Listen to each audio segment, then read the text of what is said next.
Hey, hi everybody. Welcome to another episode of the Method to a Madness podcast. I'm Stacey Merola, PhD, and I'm here with my co-host Bill Pate. Hello. And today our guest is Nalini Pandey, who's going to talk to us about making policy recommendations based on your evaluation results, particularly in healthcare. I'll let Nalini introduce herself. Sure. Thank you, Stacy and Bill.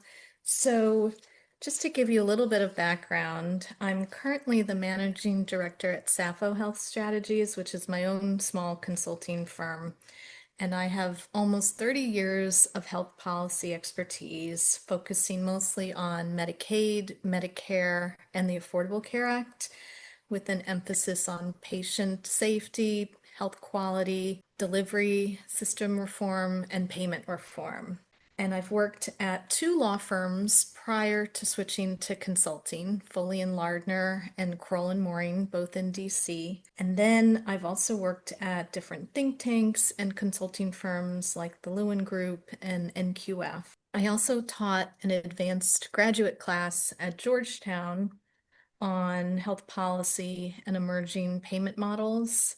And I'm a graduate of Princeton's Woodrow Wilson School of Public Policy and Harvard Law School. Awesome. Yeah. Could you tell us a little bit, since you have such a unique background, could you tell us a little bit about how you came to the field of evaluation? Sure. So I started really thinking about policy when I was at Princeton. And so as a sophomore, you can apply.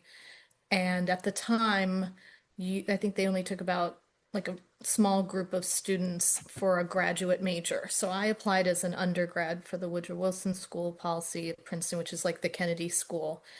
And there I realized I really was very interested in domestic policy, although I hadn't narrowed it down. And then but I knew I wanted to go to law school, not to be a litigator, but perhaps to really use the law as a tool for social justice and integrate it with policy. So when I went to Harvard Law, I ended up taking class on health law. At the time, they didn't offer that many health law classes, and I really enjoyed it. And when I was looking at law firms, I wanted to do a national law firm, but that also had a strong health policy and law practice. And so I was lucky to get in because at the time many of these practices weren't taking a lot of junior associates. I was able to get in at Foley and Lardner's DC office and then later at Kroll and Mooring. And I really was trying to make sure I was a good lawyer and could also adapt to policy. And then, I knew I wanted to do more policy. And so then I fell into focusing more on consulting, where you work with economists and PhDs and all sorts of folks. And I would often get pulled in on evaluations where we had to give policy recommendations because a lot of times our quantitative folks were able to give the sort of quantitative analysis or the data crunching, but clients would often ask, but what does this mean for us, or what should we be doing differently? Right, right. And we had all sorts of clients from private sector to HHS to state clients, even folks on the like senators on the Hill would hire us to analyze before they would move forward with congressional hearings and inquiries. And so I often became more of like a little bit of a mouthpiece for what did this data mean and really Right. operationalizing it and also better understanding what the policy folks needed from the evaluators. Because if you don't give clear messaging, they'll just take what you have and come up with their messaging, which may not always be accurate. So it was really important for us from an integrity standpoint to make sure we added the policy recommendations so that it was very clear. And I remember on a couple projects, they were quoted in the press and that sort of thing. And so it was very good that we had that sort of very clear communication.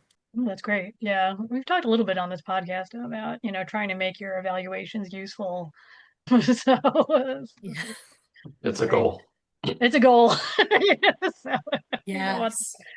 Because I you don't want think the so results. often they just sit on a shelf. So Yeah, many totally. reports you do just end up going nowhere. Or because they didn't involve others early on, it didn't get the press or the anticipation, so they weren't as actionable.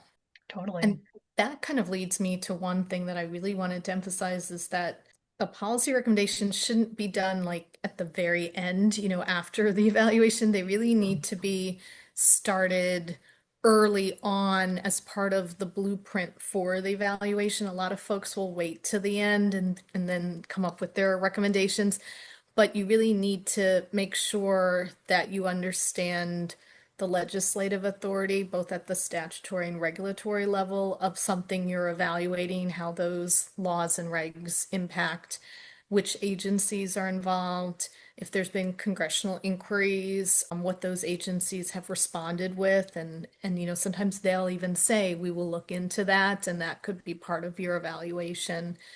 And then there's also concerns about different stakeholders, like either consumer groups or associations that have already done a lot of analysis Hmm. and have also been criticized in their analysis because they tend to be more advocacy organizations. So you want to look to those criticisms and formulate your evaluation and your selection of the data with all of these issues in mind so that you're not just doing the same thing they did and then getting the same criticism when you sort of have your findings.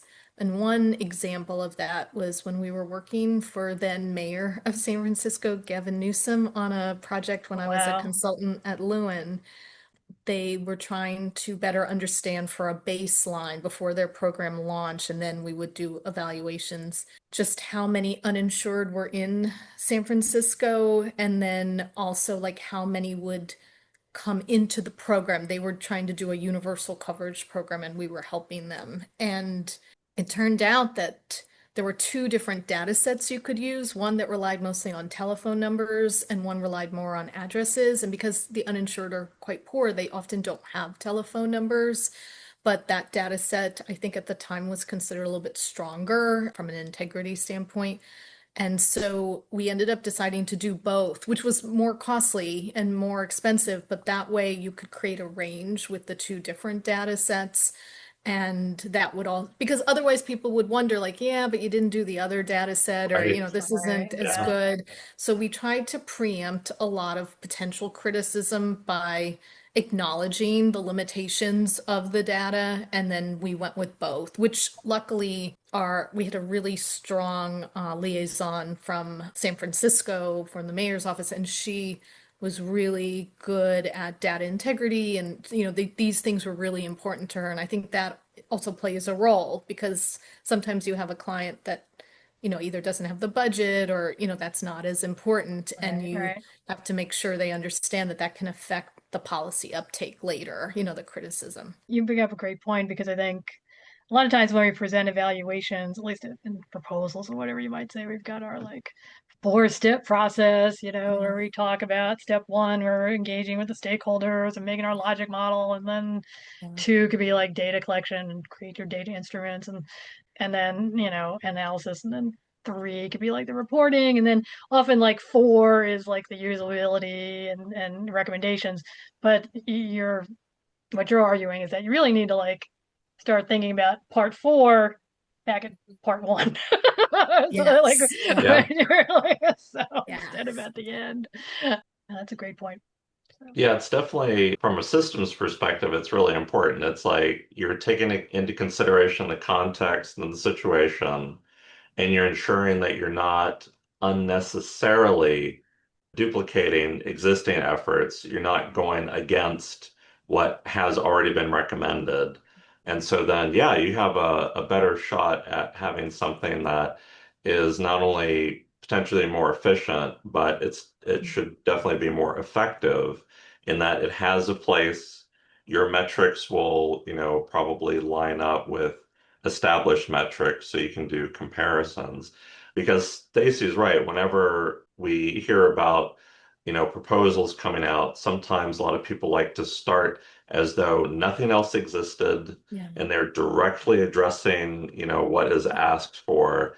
And it's like, but you should be doing like a lit review, you should be Yeah. talking to people, what has been done. So this is really great. I really appreciate this.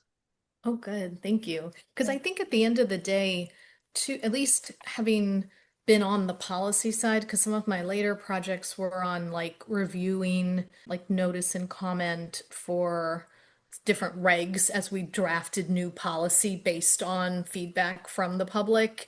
And they would give you evaluations, and we would have to take them and decide like, do we think this evaluation is biased? Do we think this is strong? And if it is strong, how does it line up with our own numbers? Because they do their own in-house analysis of a potential policy impact.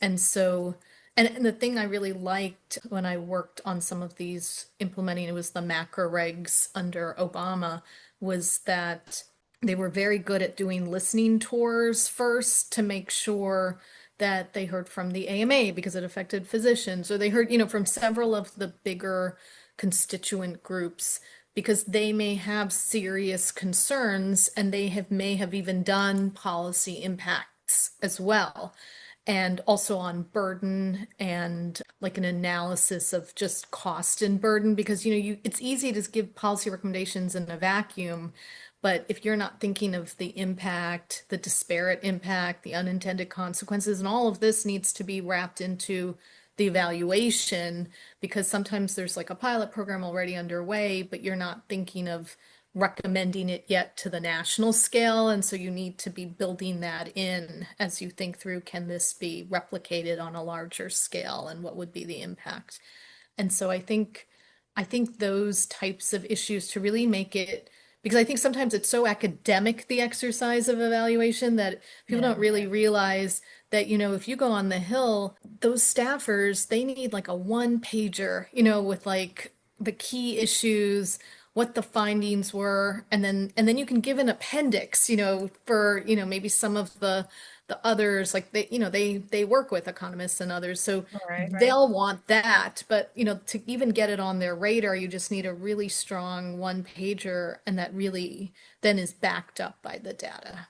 It sounds like there is definitely like a qualitative component to this. I mean, besides the document review, you mentioned like listening tours and so you can't always get the full picture just from the statistics. So Yes. yeah. Yeah, like I think some of the biggest, like I always like to do the qualitative interviews, and sometimes depending on the issues, like focus groups, even with consumers, if you're really analyzing a program or like in evaluating the program. But I think the biggest issue really is to figure out like the root causes, because it's really easy to say, like I worked on a project on emergency room boarding, and like first there were no national standards at the time we were working on it, and there was no real definition of some of the core issues. So like it was hard to quantify because different surveys would quantify things differently. Like, is boarding mean you stayed overnight in the ER and you didn't get a bed, or does it mean more than 24? Like, so it's hard to know if you don't have these. At the time, there weren't these national standards and even national definitions. So like that could be a policy recommendation, so in order to quantify the problem before we can even work on root causes. But of course, we didn't have that yet, so we had to keep moving. So then we did a lot of qualitative interviews, and we learned so much about, if someone shows up at the ER with a mental health issue, that's a lot of the ER boarding because they have to wait for a psychiatrist, and a lot of times the ER physician's nervous to send them home in case they commit suicide because of the liability. And so Oh, yeah. there's a lot around making sure that psychiatrists were on call. Like that was one of our recommendations. Like they don't have to be in the ER, but you have to be able to get them on call and have them come. Or one of our recommendations was don't make mental health patients take off all their clothes, because that's a standard protocol in the ER to put on a little gown. Oh But yeah. mental health Oh, patients really, it escalates it, and then it causes restraints. So if you're quantifying and you're looking and saying like, oh, well, this hospital seems to have a lot of restraints, like they put a lot of restraints on patient, it looks bad. And it, maybe even sometimes you have to, but it's because it was getting escalated. Maybe they showed up because a police officer didn't have training and they just dumped them in the ER. And then the ER person asked them to take off their clothes and wear this gown, and that was escalating it. So someone who Yeah. may have come in with like a medium level of mental health crisis might have turned into a high risk situation. And of course, the boarding doesn't help. They're sitting there and it's very noisy It's very in the noisy. hallway of an ER. It's not private. And so those kinds of issues you only get sometimes from a qualitative analysis because you just know that these hospitals have this many boarding, although it's not a standard definition, so it's hard to know how to compare across hospitals. And we also learned that the hospitals that had less escalation, the police had been much better trained on how to de-escalate a mental health patient. And sometimes a clinical social worker or psychologist would go with the police if they got a call about a mental health issue. So that could also de-escalate. So they had these mobile crisis units that would go with the police. And so you see the difference. And so if you just saw the numbers, you wouldn't really understand why some hospitals are doing so well and others aren't, with the same level of population of mental health crises. So how do you determine something as a root cause? Is it like someone like you repeatedly hear the same theme over and over again, or like It's sometimes we would often say, like as part of like learning. So in policy, a lot of things are like learning and diffusion. So like the okay, recommendations might be, here's what we think are some root causes, like having the patient take off their clothes creates an escalation. But we don't know. That might have just been from some qualitative interviews and we heard them right? Yeah, enough yeah, that it kind of makes common sense. But you don't know if that's really what escalate could have been just the noise in the ER. And so yeah. we'll actually suggest creating like pilot programs. Like you'll notice a lot of Okay, policy is pilot programs first and then try to right, create the right. best practices. And even if you don't make it national, other hospitals will see the best practices sometimes, or we'll hear, at conferences, this is what, we hired a caseworker to help get folks who really didn't belong in an inpatient psychiatric bed in the hospital. So we Right. found a community option for them, and that reduced the boarding. And it was the cost of, a caseworker at the time, I think the salary was like 50,000. We got that from a qualitative interview where they said for 50,000, we saved the hospital, and they had actually All right. quantified how much they saved. And so it's interesting. But of course, that's assuming you have a community that has beds, like Right. otherwise you're Yeah. just paying for a caseworker, you know what I mean, who's calling Yeah. around and can't find a place for, these folks to go to that otherwise they'll come right back to the ER too. Like, they'll go and then come Exactly. back. So I think that it's a good question for root cause. We would take the qualitative interviews and that sort of thing. And sometimes we would push them out into surveys, like, do you find, and that's again qualitative surveys. And then also for learning and diffusion with a pilot program, where then the pilot program, and you can enter in different things, like if they just have quiet rooms, because we found for some hospitals, just having a quiet room for the patients it didn't even have to be like an ER type, little area for them to be Oh, yeah, examined yeah. in, but just a quiet room that you could put a patient without all the bells and whistles, just to kind of de-escalate the noise, which can often create problems. But that's a really good question. I think too often, I think the criticism of the policy recommendations, we heard it from like, three or four hospital Yeah. administrators, and suddenly we're saying that's a great policy. And so you Right. really do want to ground, I think it's important to ground everything in actual like survey data or, analysis or a pilot and keep moving with it.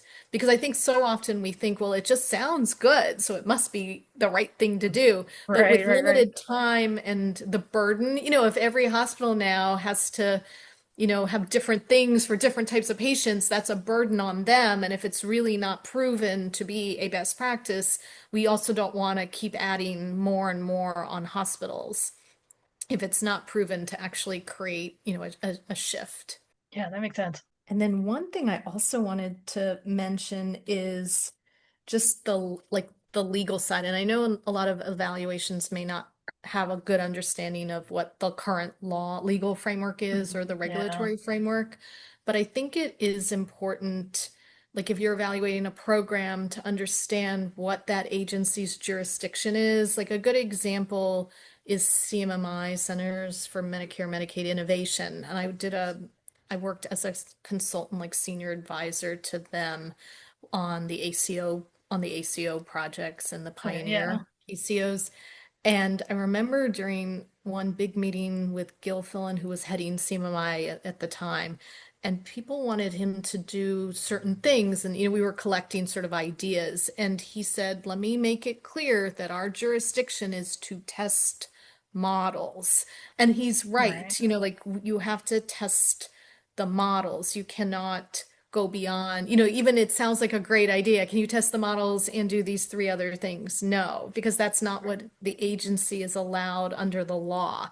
So as you're writing the policy recommendations, you'll find folks who aren't lawyers, and you don't have to be a lawyer, but you do have to have a better understanding of the legal framework of what you can and can't do for different agencies or what the law is allowable.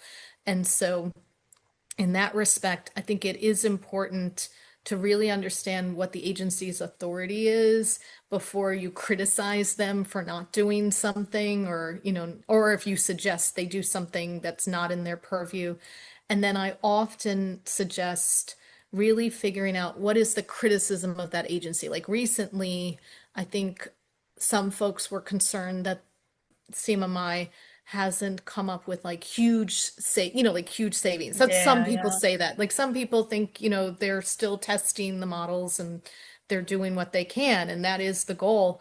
But others are wanting to see more concrete. And I think Liz Fowler, when she was in charge, really did a really strong listening tour to see, which models should we start retiring, and which models what are the shifts that need to be made to take it to the next level? Because in the beginning, you don't know what's going to work. And then after, sort of the next phase, you want to start focusing on what you think might work more. And I think at that respect, it's really important to understand if there is criticism of an agency, regardless, that should play into parts of the evaluation, because that's what the congressional inquiries are going to be for the sustainability of that agency. They have to respond to those Right. types of issues. Now, sometimes it's so political they don't want to go into that because they're going to do that in-house, or like they've already started that. But you Right, want to right. make sure that you're working with like similar data sets. You just want to make sure that you're sort of aligned with other, because you don't want to come up with recommendation A and they're coming up with recommendation B, and of course maybe you're doing it for that agency anyway so they can take it and then kind of funnel it into their ultimate reports. But Right, I right. think it is helpful. And then sadly, sometimes it's so political that they'll literally tell you we don't want to go there right now. We want to just focus on this. And that's okay too. But if the more you can at least be aware of some of the criticism and sort of work to address some of those issues, I think that's important too. And then also, not an agency, but at a statutory level, so the agencies tend to do more regulatory analysis, and they can also do guidance. So sometimes regulation's just confusing, and putting out guidance is sort of a good policy recommendation. But other times the regulation really needs a supplemental, additional information. And so then we would say you need to promulgate new regs on that. But then other times it's a statutory issue, and that then requires Congress, and that may not Right. happen. And then I often tell folks too, like if you have an evaluation deadline, a lot of times evaluations always take longer than they thought, but you need to be Yeah, aware they of do. some of the legislative deadlines, the agency, like if the agency has to report back to Congress, you know what I mean? And then there's going to be a hearing. Sometimes those things can't move. And so you just want to be aware of, can you give preliminary findings? Like maybe you haven't finished the report yet, but are Yeah. you able to show in advance for a hearing? I think those are the types of things that an evaluator should be aware of, because sometimes that's not on your timeline because everyone thinks you're going to finish well in advance of these critical Right. milestones at the policy Right, level. right. But then later they'll be like, well, we need something, and you should keep that in mind as you go, that, we might need to give early findings, or if you don't feel comfortable, then don't. But sometimes you miss the boat if, like, especially at the state level, they adjourn sometimes in May, and then they don't That's meet true, back yeah. up till September. And so, like, if you miss that window, it's hard to kind of get that on the state legislative radar. Yeah, absolutely. So I was thinking as you were describing that, it's like for an evaluator, it seems that we would need to really loop in like somebody who at least has a basic understanding of like policy and implications, like you said, for, is this related to a particular agency? Is this like, what's the jurisdiction? What's the timeline? And I think what a lot of people encounter is that when you do the homework, and you look at all that, then it becomes almost impossible to move forward.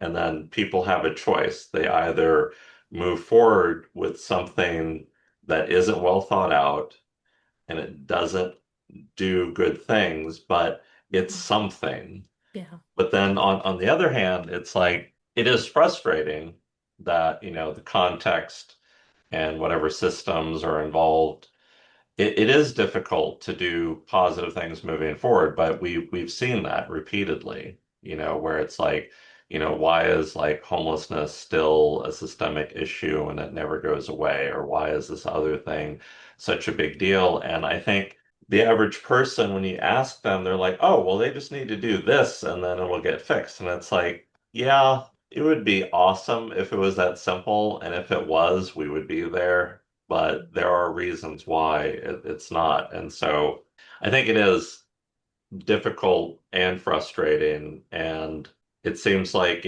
some people are caught in that trap where, well, we have to do something. And it's like, okay, well, maybe we can do this small pilot thing, or we can do this preliminary, like phase one, and, gather some data and then talk about how it's not a huge step forward, but it does give us something in the right direction rather than a lot in the wrong direction. No, that's absolutely true because sometimes you're not going to hear back from, people are just so busy that, Yeah.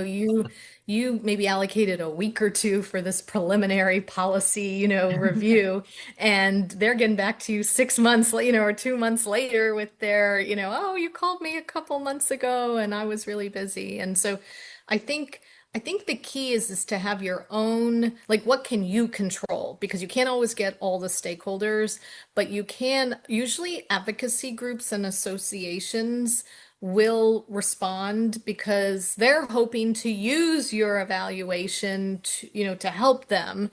And at the very least, it should shed some light on like what are some of the key issues and root causes. And so usually, and they have been, they've been like in this sometimes for 20 years, so they can walk you through, oh, we were really good until this law was passed and that took all our funding away. And that's why you'll, like, like getting back to like even the mental health crisis, if you think about it, there was all these laws on deinstitutionalization because too many folks were being put in inpatient care.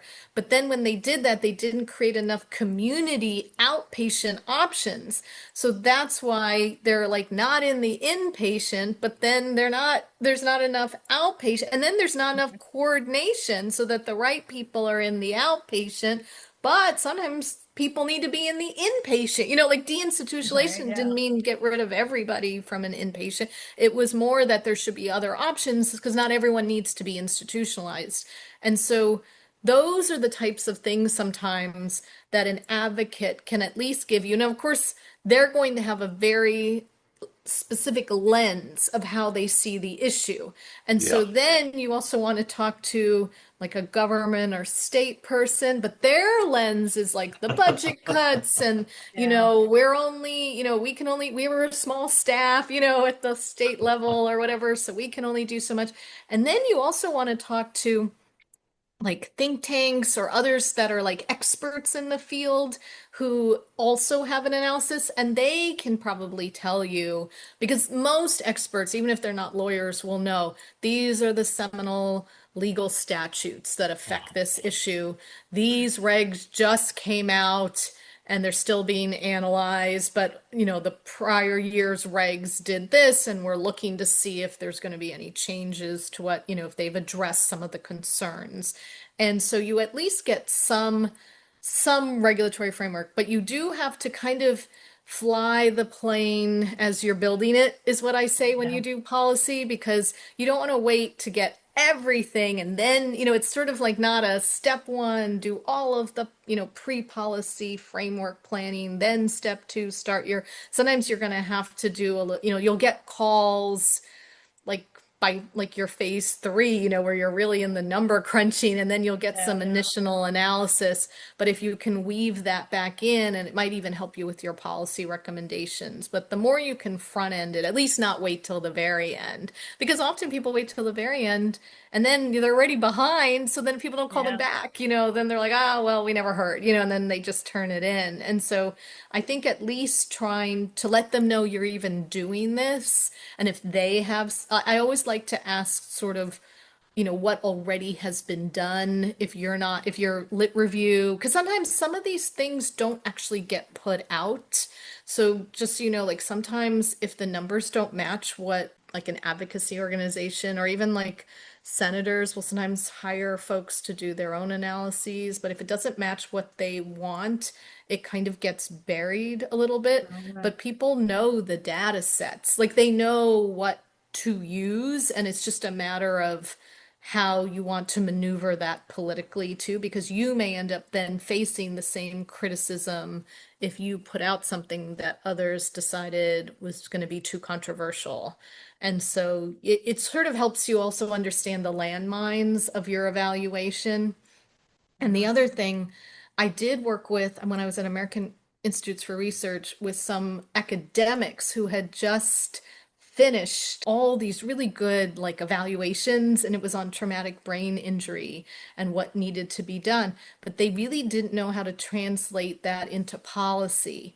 And so that's when I was saying, at the state level, you want to see if there's any legislators who have that as like a pet issue for them. Like maybe Right. they had a concern or a family member who had this happen, or even if you can see like at the state or national level which agencies are in charge of that. So we looked up the federal agencies then by state, and then which associations, because there are like traumatic brain injury associations, and so they've done their Right. research. So do you volunteer to work with them and then work with their folks, but then you give up a little bit of the policy recommend, because they have Mhm. their own agenda too, and that sort of thing. But I think the key is just even going beyond your evaluation to better understand the framework and the policy issues. That's already ahead of the game because you're at least being more aware.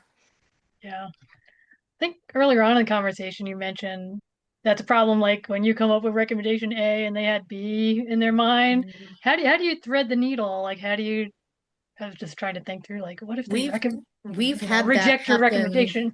Yeah, we've had that happen because it depends on who it is. Like now some statutes require an evaluation. So if you've bid on an evaluation for HHS and you're in the IDIQ and then they pick you, because you have to go through Yeah, so many layers. Like first you have to be like, I'm eligible under statute to, apply for the evaluation. And that's the first level with the IDIQs. And then I've applied and now I've won it, of the ones that were eligible, because not all right. eligible folks even apply for very specific ones. So, Yeah, so makes now sense. you've met all of those requirements, and the actual RFP has all the statutory requirements in there. Like it must be this, it must be turned in on this date, because it's statutory or regulatory. Like sometimes they'll say at the discretion of the secretary, and then the secretary comes up with all the due dates of when these things have to be done.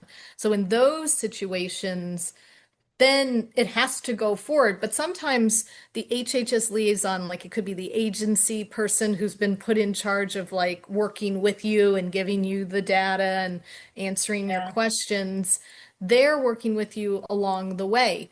So it depends on if there's concerns where there's a real issue of like a black spot on the program, or is it right. more that there's not enough funding and that's why? Or I mean, sometimes you'll notice, you ever ask yourself, like, how come some Medicaid programs are just so strong? And then other, Yeah, of course there's funding, but sometimes it's really leadership. And we put that in sometimes, like that this type of leadership has actually taken it to another level because of their innovation and ideas, and they sort of, beg, borrow, and steal to get matching grants and all sorts of things to take that program to the next level. Or they had a lot of contacts in the community because they came from community advocacy, and now they're the Medicaid director. And so you'll see how that actually changed how that program moved forward, because sometimes you have to explain why it's changed so much so quickly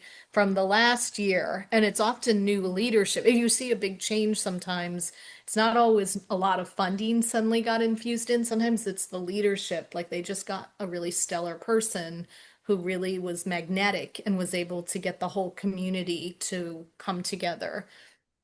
But you're right. Wow. Sometimes it's not positive, and then it depends. So if it's statutory, that evaluation has to go through, although they'll sometimes have criticism on maybe you didn't get the right data integrity, maybe you didn't scrub they'll have their people checking your stuff too, because Right. along the way they've been monitoring their own. And then if it's a private sector client, sometimes we don't turn in private sector evaluations if it's not, because sometimes a private sector client wants to prove their policy recommendation Right. with your evaluation. And if they can't get that, then you still get paid, but it doesn't go anywhere. So, if you're going to talk to like a beginning evaluator, what would be some best practices that you would share with them about how to Sure. sort of do I this? think I think the first is that what I tend to do when I sort of approach an evaluation is I s- I immediately want to know some of the qualitative issues. Now you can do quantitative first or you can do qualitative first, but I like to figure out what the story is I think is happening, and then I let the data tell me if that's right. And then I already have in my head sometimes, it's almost like you jump to the end of the book, and Right. want to Yeah. see who the murderer is. Like, I want to know what is the key policy recommendations if we didn't even do any data and I just relied on some of the qualitative and the early preliminary and talking to the policy people. What do we think is the issue? And then based on the journey, did that pan out, and what changed? Like, why is it not what I thought, or it is what I thought, but we've learned so much nuance that it's not so cut and dry. And that's usually the case.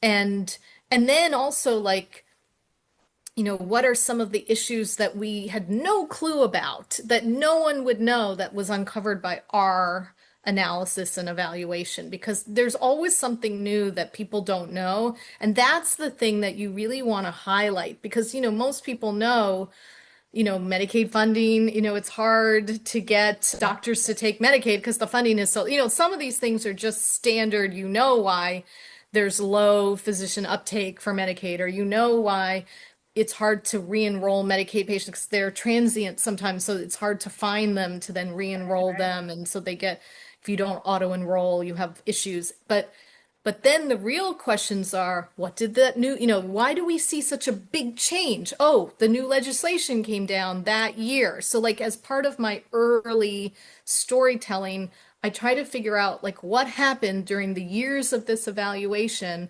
that could have caused different things. Like in law school, they always say, for like foreseeability, like, you run the movie, you think about what you think could happen, and then our law professor used to go, "Stop the movie! What do you think is going to happen?" And we were all, a little bit taken aback. And Oh then my God. you see whether what you thought really does happen, and that's how you see whether.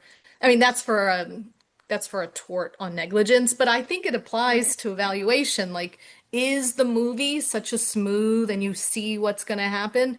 Or is there so many twists and turns? Like, you thought the cut in funding was going to be a major crisis, but what it really did was cut staffing. And by cutting staffing, you know what I mean? Like, Right. Right. that created new unintended consequences that didn't come up in years one and two because people were covering. But then by year three, there was burnout. You know what I mean? That you wouldn't. So sometimes you don't see it the year the funding is cut. You see it later because of the burnout and people are tired of doing double shifts shifts at that point and, or they're leaving and you can't get people because the salaries aren't high. So those are the things that you stop the movie and you might have expected it year one, but you're seeing it in year three. And so people are trying to argue it's not the cut in funding, but you have to go deeper, and either see whether it still is, but it just had a delay or there was something else at play. Gotcha, yeah. The unintended consequences. That's a great point. Yes. Yes. And then also like disparate impact. Like I always like to Yes. stratify my evaluations based on, if you can, which groups were the winners, because sometimes the unintended consequences help a certain group, but hurt other groups more than usual. Like, when you do benchmarks, sometimes for ACOs, if you don't have like an equity benchmark for some of the poor or some of the disadvantaged folks, then a lot of ACOs will just cherry pick and not take them into their ACO. And so they're looking great, Right. but nobody's taking these folks in. So then when you add the equity benchmark, now we see those folks also being added into an ACO. But you wouldn't know, like you might just think, oh, they don't want to be part of an ACO, but it really the cherry picking was occurring. And so those are the things that you don't know until you add in, like it was a recommendation, add in an equity benchmark, and then it was put in, and you see, of course, now I think they've eliminated under the current administration an equity benchmark, but those are the things that I think you could say different things based on the unintended, like ACOs. Obviously, they're trying to have healthy populations. So how do you keep a healthy population? You get healthy people to begin with. It'll be even better for your Right. healthy pop. You'll get more bonuses because now you've started with a healthy population. And so those are the things that we have to be concerned about with the cherry picking. ACO, I can't remember what the acronym stands for. Is it? Oh, accountable care Okay, organization. okay, thank Yeah. you. Sure. I know. So there's a lot. And then I also think, and I would encourage evaluators. I mean, I know this is a lot to take in, but I always tell, like I was recently speaking to Princeton students on just health policy issues, and then later we were talking about careers in health policy. And I would really recommend that folks don't just focus on their niche, but really understand the big picture of what's going on in healthcare. For instance, right now there's a huge shift for value-based care, and that's a big shift under both administrations is to get most Medicare patients into value-based care options like ACOs and those sorts of APMs, alternative payment models. There's also real concern because of the new legislation that came out last year on, the slashing of the Medicaid program, the work requirements. Can states survive this, and how is that going Oh to yeah, play out? There's concerns about the Affordable Care Act potentially imploding because, they lost the mandate years ago and so now usually more unhealthy people are coming in because if you don't mandate everyone to come in, healthy people tend to not. And right. so that raises prices. So you start to see sort of a bit of a spiral, with costs. And the more that you don't subsidize, because some of the subsidies, weren't renewed, the more Right. those things happen, you start to see levers of the whole system. So now, because of those subsidies not being renewed, hospitals are having to take on more uncompensated care, which would have been kept under the Affordable Care Act. So that's a strain on hospitals, which means they now have less money to do what they were doing. And yet we've increased the requirements on quality measures and the burden of hospitals. So you start to see how the levers play out. So it's never just, oh, this hospital isn't doing this one thing. There's a bigger picture involved that it's important to sort of go against the health policy landscape. So we are in a landscape right now where most people may not be able to afford now the Affordable Care Act, type insurance. So they are choosing to, uncompensated care when they have to go to the hospital because under EMTALA, they have to be seen if it's an emergency. So hospitals are being squeezed because, the whole point of lowering hospital payments for uncompensated care was because of the Affordable Care Act would take care of them. So these levers don't play out.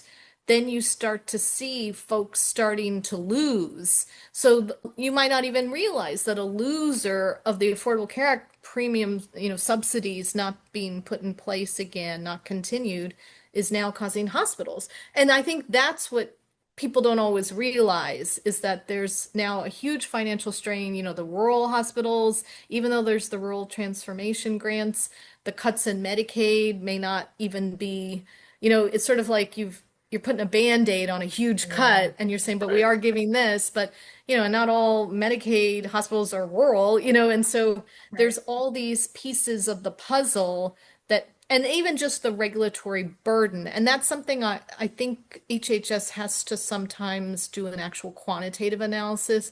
What is the burden of this new reg on the providers, the hospitals, physicians?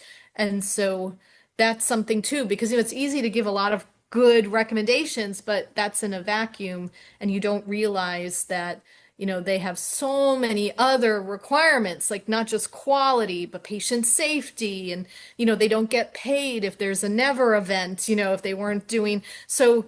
How is that hospital able to function now that there's, more uncompensated care, the Medicaid cuts, but they're required by EMTALA to see emergency patients and stabilize them in the hospital? You see what I'm saying? So Mhm. there's such competing demands that I think Yeah. it's really important for evaluators to really understand how our system is being affected than just saying, oh, this physician does not spend enough time with their patients. You see, like, Right. Right. and really what were the incentives? Well, the incentives were they only have 15 minutes and they don't get paid more. And, like they have their, liability malpractice concerns because malpractice insurance is so high. So, sometimes they think these doctors are making so much money, but there's other factors that, have to come out of their pocket because they have to do quality measures and they have to have someone reporting those and they have to have the malpractice liability. So it's those are the pieces that if you don't talk to a physician, you're just thinking as an evaluator from your own perspective going to the doctor or going to the hospital. But that's Right. where the qualitative interviews, we heard so much from hospital administrators and physicians whenever I do healthcare evaluations, and it's just things you would never think of. Like you think the story, but they're dealing with, and of course now the biggest issue is workforce burnout from the Right. pandemic Yep. and the shortages and the mental health crisis of the workforce. And Yeah. we're expecting them not to make any errors, but to err as human. And so those are also issues. Have we set them up for failure? And now we're evaluating them as if they've had like a normal day. You know what I mean? And so Right. those are Right. the things to keep in mind. The final thing that I would recommend is not to get overwhelmed because as we often say, don't make perfect the enemy of the good. So try to contribute something and, take all of this and do what you can to move the needle forward a little bit, but don't feel like you have to have everything down. You don't have to be a lawyer and you don't have to know everything about health policy. But the more you bring or the more people you connect with, you're not only enriching your own career and your own knowledge, but it's helping that evaluation that much more. Thank you so much. I Oh, really, sure. really appreciate you being here with us. So, Oh, sure. Yeah, my pleasure. okay, everyone. Well, that's it. Feel free to send us any questions, and we'll put Nalini's information in the podcast notes. And yeah, we're on LinkedIn and Facebook and Instagram and Blue Sky. And yeah, so reach out and chat with us. Thanks, everybody.